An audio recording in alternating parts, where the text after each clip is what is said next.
Matapos matalo kontra Vietnam noong Huwebes, target ng Philippine Men's National Football Team na maipanalo ang kanilang huling laro kontra Indonesia sa 2026 FIFA World Cup qualifiers ngayong gabi. Yan ang ulat ni Daryl Oclares.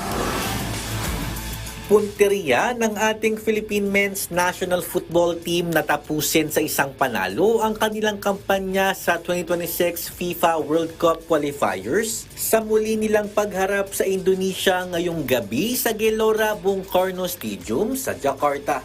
Hindi na abante ang Pilipinas sa third round ng World Cup qualifiers matapos ang kanilang mapait na 3-2 loss kontra sa Vietnam nito lamang Huwebes. Sa kabila nito, hindi pa rin magbabago ang misyon ng pambansang kupunan na maibulsa ang unang panalo sa nasabing torneo.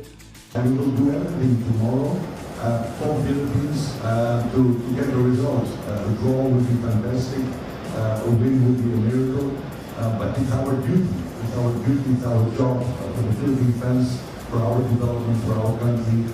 Huling nagtapat ang dalawang bansa sa Rizal Memorial Football Stadium noong nakaraang Nobyembre at matatandaan na nagtapos sa isang draw ang kanilang laro.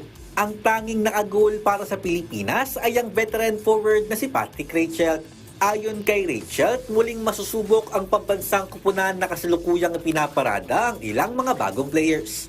Us now we're like in a huge transition with a lot of young players, and we didn't have much time, but I like where it's going. I like there's some interesting, exciting talents there with us now. I feel like confident after last game with only little time, that with a little bit more time now and more chemistry that we can achieve something.